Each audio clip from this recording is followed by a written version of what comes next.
Well, it's time for another speaking tip. A couple years ago, I called one of the people I was coaching and asked them how their speech was coming along. And they said, it's great.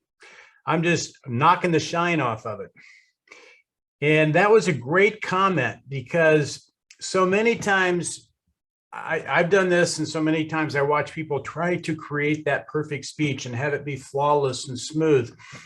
And as I always say, the hardest thing in speaking is to just be yourself and talk to the audience. And when we talk to the audience, our verbiage, our dialogue is normally not perfect and just perfectly honed and shined. When we're having a conversation with someone, we're interested in them, and we can see that the communication is real and genuine right now. And the trick in speaking is to have a prepared speech that you've given over and over and over. But to the audience, it sounds like you're just talking to them and telling them this story for the very first time. Now, in the Toastmasters world, we have a lot of focus on ums and ahs and stutters and stammers and repeats, and you try to work those out of your speaking because it is very distracting when someone is constantly using those audible fillers, or they have a speech pattern that they have a tendency to repeat everything they're going to say. That's annoying. But in real life conversation, we'll have some ums and ahs, we'll have some stammers, we'll have maybe a repeat or a false start on a comment, or we'll have a non sequitur comment that comes in. So one of the things I recommend you try in your speaking is when you get your speech all worked out, now take it, and when you're giving it live, try to throw a couple originations. I guess that's sort of a repeat, but originations in why you're giving it. Like, let's say you're walking into an office. So I walked into the office and I saw the receptionist standing there. That's how your speech goes. We'll throw in, I walked in the office. I really didn't know what to expect. As I looked up, I saw the receptionist standing there.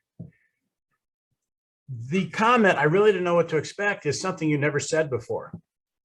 But it makes it original to you now, and it brings that authenticity and that original communication to the audience.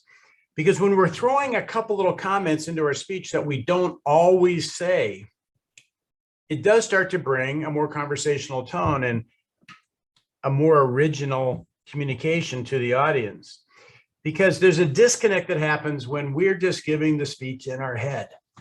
I gave it exactly as I wrote it and exactly as I practiced it and planned to give my speech. But did I communicate to the audience? That's the question. And some of the best speeches I've seen have been just truly heartfelt originations. But when we have 5 to 7 minutes, or we have a 10-minute talk to give, we have to prepare that speech. We have to know what we're going to say. Otherwise, we're going to wind up being all over the board. But once we have that clarity, look at throwing something original in your speech each time you give it, to make it a little different, a little twist, to make it authentic to the audience, and really to make it authentic to you. And if it's authentic to you, it's going to be authentic to the audience.